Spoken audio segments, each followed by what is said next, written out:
నమస్తే welcome to our channel నేను మీ పద్మావతి ఈ రోజు మనతో పాటు సీనియర్ జర్నలిస్ట్ భరద్వాజ్ గారు ఉన్నారు మరి ఆయనతో మాట్లాడి మరిన్ని విషయాలు తెలుసుకుందాం మీరు కూడా చూసేసేయండి నమస్కారం సార్ సార్ త్రివిక్రమ్ గారు మరియు అల్లు అర్జున్ గారి కాంబినేషన్ లో 4th సినిమా రాబోతుంది అయితే వీరిద్దరి కాంబినేషన్ లో గతంలో వచ్చిన 3 సినిమాలు అందరికీ తెలిసిందే జులై కావచ్చు సన్ ఆఫ్ సత్యమూర్తి కావచ్చు అలా వైకుంఠపురం కావచ్చు కాబట్టి ఈ వీరిద్దరి కాంబినేషన్ లో వచ్చిన ఈ 3 సినిమాలు కూడా సూపర్ హిట్ గా నిలిచాయి మరి రాబోతున్న 4వ సినిమాని మనం ఏ విధంగా ఊహించవచ్చు మరి స్టోరీ ఏ విధంగా ఉంటుందని మనం ఒక ఎక్స్పెక్టేషన్ కి రావచ్చు అంటారు అంటే ఈ మధ్య అల్లు అర్జున్ మార్కెట్ గతంలో లాగా లేదు కదమ్మా ఇప్పుడు త్రివిక్రమ్ గతంలో సినిమాలు చేసినప్పుడు అతని మార్కెట్ లోకల్ మార్కెట్ గానే ఉండింది ఏది అలవైకుంఠపురంలో సినిమా వచ్చినప్పుడు కూడా అల్లు అర్జున్ లోకల్ మార్కెట్ పుష్ప తర్వాత అతని మార్కెట్ విస్తరించింది జాతీయ మార్కెట్లో అతను ప్రస్తుతం అంటే వాళ్ళు చెప్తున్న లెక్కల ప్రకారం బాహుబలి రికార్డులను కూడా దాటింది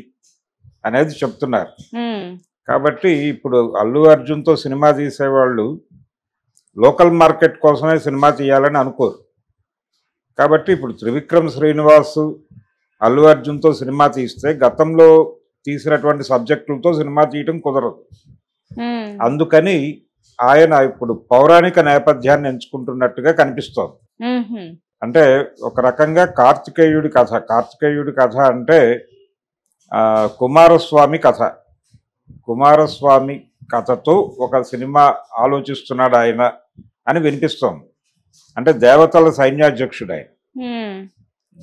సైన్యాధ్యక్షుడిగా ఆయన జరిపినటువంటి యుద్ధాలు ఆ నేపథ్యంలో ఈ కథని డిజైన్ చేయటం కోసం త్రివిక్రమ్ శ్రీనివాస్ కాన్సన్ట్రేట్ చేశాడు అంటే ఇప్పుడు పురాణాలను అన్నింటినీ బయటకు తీసి ఒక రకంగా శైవభక్తి నేపథ్యంలో ఇది ఉండేటువంటి ఛాన్స్ ఉంది దాంతోపాటు ఈయన్ని దేవతల సైన్యాధ్యక్షుడిగా చెప్పటం అంటే దేవేంద్రుడు ఈ వ్యవహారం అంతా కూడా వైష్ణవ కల్ట్ దీన్ని మిక్స్ చేసి ఒక హిందూ ధార్మిక వ్యవహారాల మీద సినిమా నడుస్తుంది దీనికి డెఫినెట్గా జాతీయ మార్కెట్ ఉంది ఎందుకంటే ఆల్రెడీ మనం కార్తికేయ 2 లాంటి సినిమాలు అక్కడ కూడా పెద్ద విజయాలు సాధించినాయి కాబట్టి మార్కెట్ గ్యారంటీ ఉంది దీనికి అనే ఉద్దేశంతో ఇప్పుడు ఆ టాపిక్ మీద ఆయన రీసెర్చ్ చేస్తున్నాడు ప్రధానంగా కార్తికేయ అంటే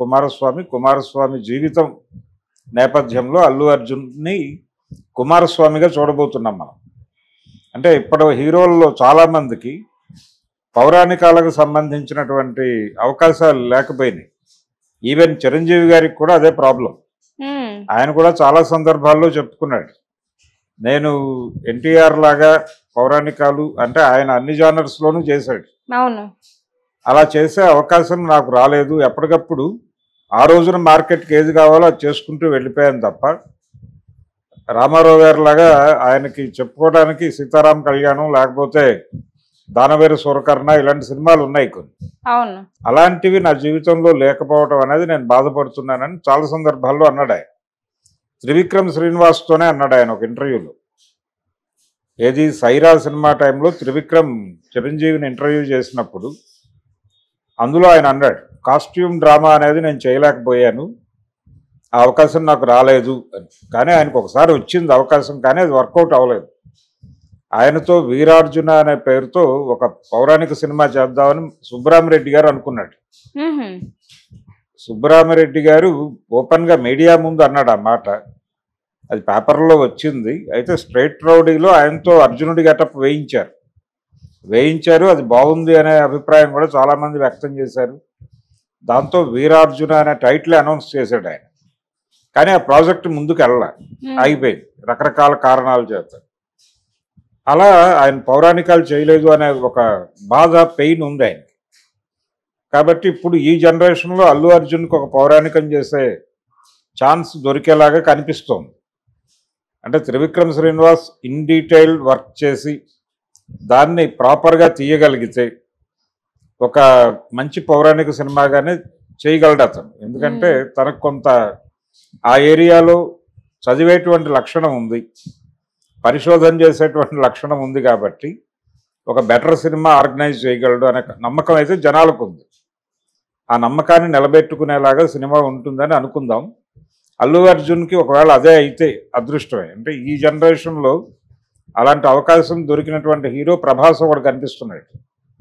ప్రభాస్కి ఇప్పుడు కల్కి 2లో ఆయన్ని పూర్తి స్థాయి కర్ణుడిగా చూపించే అవకాశం ఉంది. కాబట్టి కర్ణుడి క్యారెక్టర్ చేయడంతో పాటు ఆయన ఇంతకుముందు ఆదిపురుషులో రాముడిగా కూడా కనిపించేశాడు. రాముడిగా కనిపించేశాడు. 2 పౌరాణిక పాత్రలు చేసిన తృప్తి అతనికి మిగులుతుంది. ఇది అంటే కర్ణుడిగా ఆల్రెడీ కృష్ణరాజు గారు చేసి మంచి పేరు సంపాదించుకున్నాడు గతంలో. కురుక్షేత్రంలో కర్ణుడు ఆయనే. ఆ సినిమాలో అందరి మీద విమర్శలు ఉన్నాయి, కానీ కృష్ణరాజు గారికి ఒక రకంగా ఆయన మీద బాగా చేశాడు అనేటువంటి అభిప్రాయమే అందరూ చెప్పారు. ఇప్పుడు అలా కర్ణుడిగా రాముడిగా 2 క్యారెక్టర్లు ఆల్రెడీ చేశాడు ఆయన. ఇప్పుడు ఇంకెవరున్నారు అంటే ఇప్పుడు వీళ్ళిద్దరి మధ్య పాన్ ఇండియా మార్కెట్లో ఒక పోటీ ఉంది, ప్రభాస్కి అల్లు అర్జున్కి. మిగిలిన హీరోలు ఉన్నారు, కానీ కంపారిటివ్గా ఇప్పుడు ప్రధానమైనటువంటి పోటీ ప్రభాస్ వర్సెస్ అల్లు అర్జునే నడుస్తోంది. అందుకని ఇప్పుడు ఈయన రియల్గా గనక కుమారస్వామి కథతో సినిమా సిన్సియర్గా కొంచెం ప్రాపర్గా డిజైన్ చేసి, అంటే పౌరాణికాలు చేసేటప్పుడు అపహాస్యం చేయకూడదు. అపహాస్యం చేయకుండా ప్రజల నమ్మకాల్లో, ప్రజల మనసుల్లో ఏ స్వరూపాలు అయితే ఎలా ఉన్నాయో, ఏ నమ్మకాల ఆధారంగా పాత్రలు ఉన్నాయో వాటికి అనుగుణమైనటువంటి చిత్రీకరణే ఉండాలి. ఇది మనకు ఆదిపురుష్ అనే సినిమా నేర్పించింది. ఆదిపురుష్లో ఆయన కొంచెం వేరే అటైర్లోకి తీసుకెళ్లే ప్రయత్నం చేసి దెబ్బతిన్నాడు డైరెక్టర్ ఓం రౌత్. అలాంటి తప్పు చేయకుండా ప్రాపర్గా గనక ఒక పౌరాణికం తీస్తే జనాలు ఆదరించడానికి సిద్ధంగానే ఉన్నారు. కనుక ఈసారి ఈ సినిమా ద్వారా తన మార్కెట్ కూడా పెరుగుతుంది. త్రివిక్రమ్ శ్రీనివాస్ మీద ఇప్పటి వరకు ఉన్న ఆరోపణ ఏంటంటే ఆయన లోకల్ మార్కెట్ని టార్గెట్ చేసి మంచి కథలు చెప్పగలడు. రెండోది, ఆయన తీసేటువంటి ప్రతి సినిమాకి ఏదో ఒక నవల పునాది ఉంటుంది. ఆయన చేసినటువంటి గుంటూరు కారం సినిమాకి కూడా కీర్తి కిరీటాలు అనేటువంటి అద్దనపూడి గారి నవల పునాది. అలా ఆయన చేసిన ప్రతి సినిమాకి ఏదో ఒక పాత నవల పునాదిగా ఉంటూ వస్తుంది. కాబట్టి ఇలాంటి కథలు బాగానే డిజైన్ చేస్తాడు ఆయన. పాన్ ఇండియా మార్కెట్కి ఈ కథలు ఎలా ఎక్కించగలడు అనే అభిప్రాయం చాలామందికి ఉంది. నిజానికి ఒక పని చేయొచ్చు, ఆయన లోకల్ ఇష్యూని గ్లోబల్ లెవెల్లో చెప్పడం అనేది ఒక ప్రోగ్రామ్ చేయొచ్చు. కానీ ఎందుకు వచ్చిన రిస్క్ అనే ఉద్దేశంతో ఆయన ఇప్పుడు ఈ పౌరాణిక చిత్రం తీసే బాధ్యత భుజానికి ఎత్తుకుంటున్నాడు అని వినిపిస్తోంది. ఇది హారిక అండ్ హాసిని బ్యానర్లో ఉండే అవకాశం ఉంది ఈ సినిమా. ఇప్పుడు డాకు మహారాజ్తో హిట్ కొట్టినటువంటి ప్రొడ్యూసర్ గారు, అలాగే ఇంతకుముందు అలవైకుంఠపురం చేసినటువంటి రాధాకృష్ణ గారు, వీళ్ళిద్దరూ కలిసి ఈ సినిమా నిర్మాణంలో ఉంటారు. అలా ఇది ఒక ప్రెస్టీజియస్ మూవీగా తెలుగు ప్రేక్షకులకు, అంటే ఇప్పటివరకు పౌరాణికం తీయాలంటే దాన్ని సౌత్ ఇండియన్ డైరెక్టర్లే బాగా హ్యాండిల్ చేయగలరు అనేటువంటి ఒక ఇమేజ్ ఉంది. కమలాకర్ కామేశ్వరరావు గారు, బాపు గారు, అలాగే ఎన్టీ రామారావు గారు, వీళ్ళందరూ కూడా ఆ ఇమేజ్ని ఇచ్చారు.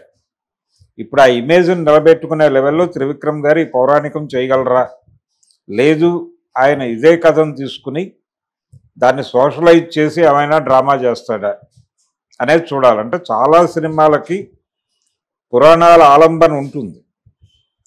ఇప్పుడు ఈవెన్ షోలే సినిమా కూడా అది ఒక రకంగా బాలకాండే, రామాయణంలో బాలకాండే షోలే సినిమా.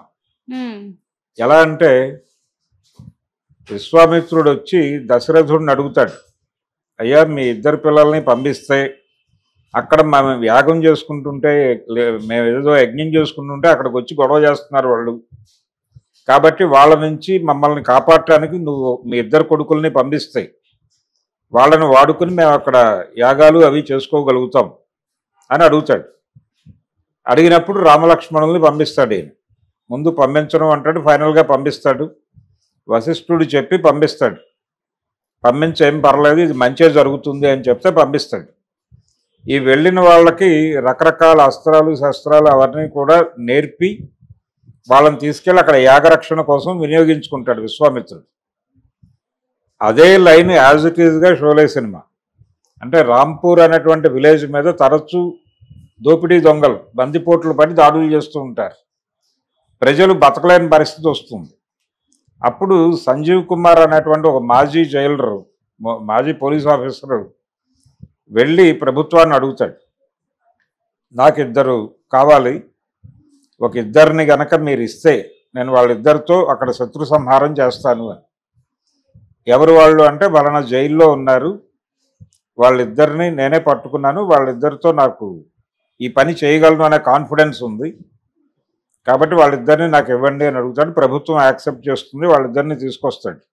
ధర్మేంద్ర, అమితాబ్ బచ్చన్ వాళ్ళిద్దరిని తీసుకొచ్చి వాళ్ళని ముందు పెట్టి గ్రామస్తుల్లో ధైర్యాన్ని నింపి ఆ బందిపోట్లని ఆయన ఎలా ఎదుర్కొన్నాడు అనేది కథ. అంటే విశ్వామిత్రుడిగా మనం సంజీవ్ కుమార్ని, రామలక్ష్మణుల పాత్రల్లో ధర్మేంద్రని, అమితాబ్ బచ్చన్ని అనుకుంటే ఇది దాదాపు బాలకాండే. అలా పౌరాణికాల రెఫరెన్స్తో సాంఘికాలు తీసిన చరిత్ర ఉంది మనకి. మరి ఇప్పుడు త్రివిక్రమ్ శ్రీనివాస్ గారు కూడా అలా ఈ కుమారస్వామి కథని సోషలైజ్ చేసి తీస్తాడా